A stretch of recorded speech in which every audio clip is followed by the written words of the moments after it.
하나님 말씀은 히브리서 3장 1절, 신약성경 366페이지, 히브리서 3장 1절의 말씀. 그러므로 함께 하늘의 부르심을 받은 거룩한 형제들아, 우리가 믿는 도리의 사도이시며 대제사장이신 예수를 깊이 생각하라. 아멘. 오늘은 믿는 도리라는 제목으로 함께 말씀의 은혜를 나누겠습니다. 예전에 제가 친구네 집에 가게 돼서 그 가족과 함께 밥을 먹게 됐다가 깜짝 놀란 적이 있습니다. 그 아버님이 식사를 하기 위해 오셨는데 손이 없는 거예요. 양손이 없어가지고 손목 부위에 그 노란 애기 고무줄이라고 있습니다. 그 노란 고무줄을 손목에 끼우고 거기다가 밥숟갈을 끼워가지고 그렇게 밥을 드셨던 기억이 납니다. 알고 보니 군대 생활 중에 수류탄 사고 때문에 양손을 잃으셨던 거죠. 그래도 다행히 생명은 건지셔가지고 이렇게 결혼도 하고 자녀도 낳고 이렇게 생활을 할 수 있었는데요.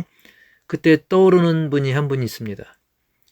1965년도 10월 달에 일어난 사건인데 한국에서 당시 베트남의 군인들을 참전시킨 적이 있습니다. 흔히 파병이라고 하죠. 그래서 그 파병 가기 위해서 훈련들을 군인들이 받고 있었는데 맹호부대에 강제구 대위란 분이 병사들에게 수리탄 교육, 그 훈련을 시켰습니다. 그런데 한 병사가 긴장을 했습니다. 사실 그럴만 하죠. 이 수류탄의 위력이 얼마나 강합니까? 그래서 수류탄을 잘못 던지는 바람에 그 수류탄이 중대원들 모인 곳에 떨어지고 말았던 것입니다.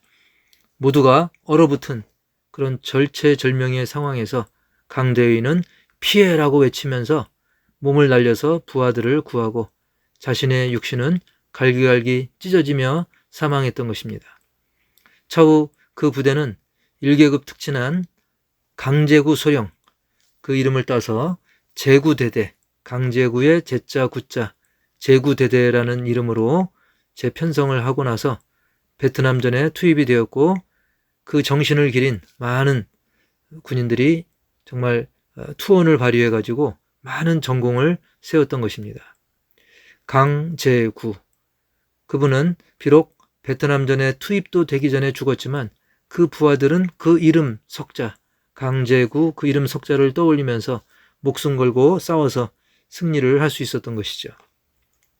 이 이야기 속에서 우리는 예수 그리스도, 비록 지금 우리가 육안으로는 뵐 수는 없지만 2000년 전에 날 위해 온몸이 찢기시고 물과 피를 다 쏟으시고 저주의 십자가 죽음을 당하시고 제3일에 부활하사 지금도 날 위해 하늘 보좌에서 기도하고 계심을 우리는 믿기 때문에 우리는 이 험난한 세대 속에서도 예수 이름으로 승리의 삶을 살 수 있다는 것입니다.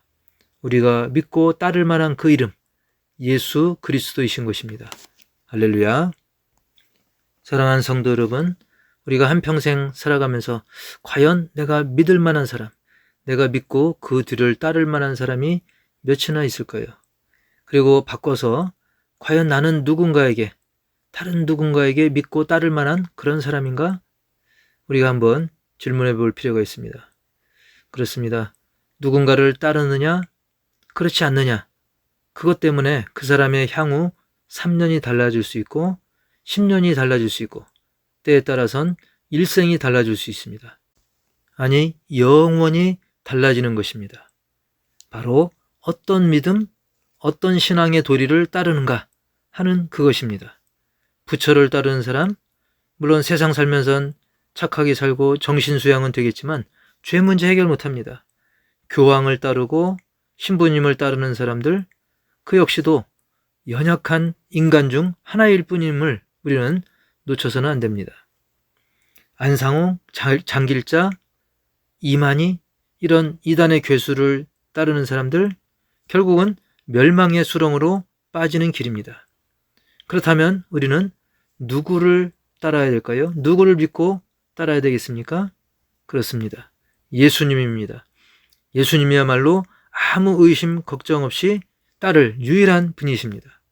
사실 예수 그리스도 외에 세상 그 누가 우리의 영혼, 내 일생, 내 전부를 맡길 수 있을 정도로 믿고 따를 수 있는 존재이겠습니까? 누가 내 대신 저주를 다 받고 누가 내 대신 죄값을 다 치르시고 누가 내 대신 죽어주셨습니까? 오직 예수 그리스도십니다. 따라서 이 예수님을 믿는 우리들이 오늘 본문을 통해서 더 깊이 새길 것은 첫 번째로 우리는 거룩한 형제들이라는 사실입니다. 1절 말씀 보면 그러므로 함께 하늘의 부르심을 받은 거룩한 형제들아, 우리가 믿는 도리의 사도이시며 대제사장이신 예수를 깊이 생각하라. 오늘 말씀은 우리 신자들을 가리켜서 거룩한 형제들이라고 부르고 있습니다. 거룩하다는 것은 구별됨을 뜻합니다. 즉 우리는 예수님 믿고 변화받은 신자답게 세상 불신 영혼과는 분명히 구별된 사람들인 것이고, 그렇게 구별된 사람들이 모인 곳이 바로 교회인 것입니다. 따라서 우리 거룩한 형제들인 신자들은 말로만 거룩하고 삶의 모습은 불신 영혼들과 전혀 구별되지 않고 오히려 하나님과 교회를 욕되게 하지 않도록 말과 행실에서도 거룩한, 즉 분명히 달라진 모습이 있어야 하는 것입니다. 그래서 고린도후서 4장 16절에도 보면 우리의 겉사람은 낡아지나 우리의 속사람은 날로 새로워지도다 라고 말씀하고 있습니다. 그렇습니다. 작년이나 올해나 어제나 오늘이나 똑같다고 한다면, 그냥 마냥 제자리 걸음만 하고 있다고 한다면 그것은 우리 신자의 모습일 수가 없는 것입니다. 우리는 하루하루 날마다 우리의 속사람, 즉 우리의 영혼과 인격과 삶은 새로워져야 되는 것입니다. 비록 육신은 늙어가고 죽음에 점점 가까워지지만 영적으로는 천국 영생의 새 생명으로 새롭게 온전한 변화를 하루하루 이루어가는 것입니다. 예를 들면 베드로를 보면 예전에 그는 불같은 성격 때문에 막 칼도 휘둘러 가지고 종의 귀를 자른 적도 있었고요. 게다가 예수님을 자기가 확실히 책임지고 모실 것처럼 그가 설레발치다가 나중에는 결정적일 때 예수님을 모른다라고 3번이나 부인을 하기까지 했던 그런 사람이었지만, 그런 베드로도 성령의 도우심으로 주님의 말씀을 기억하고 그의 연약함과 부족함을 깨닫고 변화를 받아서 위대한 제자, 능력의 전도자로 완전히 달라지고 온전히 쓰임받았던 것처럼 우리는 예전과 달라진 거룩한 삶의 모습을 보여주는 그런 형제로서 살아야 하는 것입니다. 오늘 본문에서 보면 함께 하늘의 부르심을 받은 거룩한 형제라고 말씀하고 있습니다. 혼자 각자 따로따로가 아니라 우리는 오늘 이렇게 더불어 함께 예배드리는 공동체로 함께 부름을 받은 것입니다. 하늘의 부르심이라고 하는 것은 하나님께서 부르셨다는 의미인 것이죠. 즉 오늘 여기 우리 모두는 그냥 우연히 모인 게 아니고 하나님께서 함께 불러주셨다는 거예요. 그것도 죄악 세상에서 구별하여 불러주셨다는 거룩한 형제들인 것입니다. 고로 우리 모두는 하나님을 아버지로 부르는 한 형제, 한 가족 공동체고 거룩한 공동체고 하나님이 불러주신 형제들임을 기억해서 세상에서도 빛과 소금의 역할을 잘 감당해야 될 줄 믿습니다. 이렇게 우리는 거룩한 형제들입니다. 그리고 두 번째로 예수님은 우리가 믿는 도리이십니다. 본문 1절 하반절에 보면 우리가 믿는 도리의 사도이시며 대제사장이신 예수를 깊이 생각하라 라고 말씀하고 있습니다. 오늘날 많은 교회들이 마치 세상에서 물건 팔려고 막 선전하듯이 뭔가 자기 교회의 장점을 광고하듯 물건 파듯 이렇게 선전하면서 사람들을 끌어모으려고 합니다. 우리 교회는 찬양이 좋아요, 시설이 좋아요, 주차가 편해요, 카페가 있어요, 도서관도 있어요 등등. 물론 좋은 뜻으로 하는 것이긴 하지만 핵심은 그게 아니죠. 바로 오늘 본문, 오늘 말씀 제목처럼 믿는 도리인 것이죠. 즉 세상 사업하듯 하기보다는 내가 믿고 있는 진정한 믿음의 도리, 그 믿음의 도리를 우리가 영원한 사망에 처한 불신 영혼들에게 전하는 것이 우선순위라고 하는 것입니다. 그렇다고 한다면 믿는 도리란 무엇이겠습니까? 믿는 도리란 말은 원래는 일치된 고백이란 뜻입니다. 일치된 고백. 즉 우리 성도들이 한마음 한뜻으로 믿고 고백하는 동일한 신앙의 고백입니다. 그 신앙의 고백의 내용은 마치 사도신경 그런 내용처럼 하나님의 사랑으로 인해 예수님이 날 위해 죽으시고 부활하셨으며 그리고 심판주로 오실 것이라는 사실입니다. 그리고 약속대로 성령님께서 오셔서 날 주장하실 것이라는 것을 믿음으로 고백하는 그런 내용인 것입니다. 그 고백의 중심은 물론 예수 그리스도이신 것입니다. 그래서 우리가 믿는 도리의 사도이시며 그랬어요. 자, 왜 예수님을 사도이시라고 표현했냐면 사도란 말의 원뜻은 보냄을 받은 자란 뜻입니다. 누가 보냈을까요? 바로 하나님 아버지께서 우리를 구원하시려고 예수님을 보내신 것이죠. 그래서 예수님을 사도라고 표현하고 있습니다. 그리고 대제사장으로 또 표현하고 있습니다. 우리가 믿는 도리의 사도이시며 대제사장이신 예수를 그랬어요. 예수님은 대제사장이라고 표현되고 있습니다. 바로 대제사장은 속죄 예배의 집례자이죠. 그런데 보통 대제사장과 다른 점은 예수님께서는 십자가에서 친히 희생 제물이 되셔서 우리의 죄를 대신 하셨다는 것입니다. 그러므로 우리는 우리가 믿는 도리이신 예수님을 범사에, 즉 항상 깊이 생각하는 삶을 살아야 하는 것입니다. 그래서 세 번째로는 예수님을 깊이 생각하라는 것이죠. 깊이 생각하라고 하는 것은 원어로는 주의 깊게 바라보다, 곰곰이 생각하다라는 것입니다.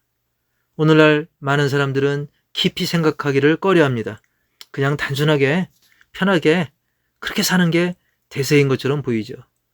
그래서 별 생각 없이 놀고 먹는 그런 프로그램이 아주 TV에서 인기입니다. 그리고 유튜브 같은 데서도 먹방이 인기입니다. 그냥 엄청난 양을 막 먹어 치우는 거예요. 그리고 불멍이라 가지고 막 불 때는 장면들을 멍하니 바라보는 그런 컨텐츠가 유행을 하고 있어요. 그리고 뭐 게임을 해가지고 물에 뛰어드는 그런 프로그램이 인기를 누리고 있어요. 물론 피곤한 인생에서 벗어나고자 하는 그런 모습들이 조금은 이해는 갑니다만 그렇게 인생 뭐 있어 하면서 시간을 허비하다 보면 어느새 코앞에 닥친 삶의 마지막 순간에 후회하며 나락으로 떨어지게 되는 것이죠. 우리는 그런 삶이 아니라 예수님을 깊이 생각하는 그런 삶을 살아야 한다는 것입니다. 그리고 예수님을 생각하되 급할 때만 필요할 때만 소환하듯 그렇게 예수님을 생각하는 것이 아니라 항상 늘 모든 상황에서 예수님을 깊이 묵상하는 삶을 산다면 분명 우리는 예수님을 더욱 닮아가게 될 것이고 그런 사람들이 모인 교회 역시 주님 기뻐하시는 교회가 될 것입니다. 그리고 잊지 말 것은 생각의 힘은 실로 영향력이 엄청나다는 거예요. 그래서 잘못된 생각만으로도 사람이 사망의 골짜기로 뛰어들기도 하고 반대로 죽으려 했던 사람들도 생각이 바뀌면 다시 의욕적으로 살게 되면서 선한 영향력을 끼치기도 하는 것입니다. 따라서 우리는 예수님을 깊이 생각하는 그 일이 너무 중요하다는 것, 우선순위라는 것을 놓쳐서는 안 되는 것입니다. 특히 오늘 본문에서 예수님을 깊이 생각하라고 하는 것은 세상의 물질과 쾌락, 권력 등등 그런 것에 매몰되지 말고 그런 것에 치우치지 말고 먼저 우리는 예수님이 누구신지, 예수님이 날 위해 무엇을 하셨는지, 그리고 내가 다시 예수님을 만나게 될 때 어떻게 예수님 품에 안길지 그것을 묵상하는, 즉 예수님을 묵상하는 삶을 살아가라는 것입니다. 마치 주만 바라볼지라 그 찬양 가사처럼 주님을 우선적으로 주목하라는 것입니다. 주변에 많은 사람들, 친구, 이웃들, 심지어 가족들의 이야기, 그리고 주변의 여러 가지 환경, 그런 것에 흔들리지 말고 예수님을 먼저 주의 깊게 바라봐라. 예수님에 대해서 곰곰이 생각해라. 예수님을 묵상하라. 예수님을 깊이 생각하라고 하는 것입니다. 고로 우리 모두 오늘 말씀 제목처럼 믿는 도리, 즉 일치된 고백, 우리가 한마음 한뜻으로 고백해온 구세주 예수 그리스도 이름으로 구하면, 기도하면 능치 못함이 없는 위대한 응답이 나에게 주어질 것을 믿으시고, 혹 내 앞에 어떤 역경이 닥쳐온다 할지라도 포기하거나 넘어지지 말고, 그래, 내가 믿는 도리이신 예수님을 더 깊이 생각하면 주님은 나로 하여금 능히 이기도록 해주신다. 그런 믿음을 고백하시면서 기도하고 순종하셔서 우리가 믿는 도리이신 예수님을 내 일생 다가도록 더 가까이 따르는 우리 모두가 다 되기를 주님의 이름으로 간절히 축원합니다. 하나님 아버지, 지금 세상은 너무나 어지럽고 저마다 자기를 따르라고 하고 있습니다. 또는 대충대충 한 세상 살아가라고 이야기하고 있습니다. 하지만 우리는 거룩한 형제들입니다. 거룩한 형제들이요, 가족이요, 공동체답게 비록 겉사람은 낡아져도 속사람은 예수님을 닮아가게 하시고 날로 새로워지게 하여 주시옵소서. 그리고 우리가 일치된 고백으로 믿는 도리이신 예수님을 더욱더 깊이 묵상하며 따르는 삶을 살게 하여 주시옵소서. 가벼움을 추구하는 이 세상에 우리도 물들지 말고 예수님을 날이 갈수록 더 깊이 묵상하고 주님의 그 말씀을 더 묵상하며 순종하는 그런 믿음의 삶을 살게 하시고 그로 인해 선한 영향력을 많이 끼치게 하여 주옵소서. 모든 판단의 순간에 예수님을 먼저 깊이 묵상하게 하여 주시옵소서. 이 시간 드려진 예물들, 그리고 주님 하시는 그런 귀한 헌신들 주님께서 받으시고 풍성한 은혜와 응답으로 채워 주옵소서.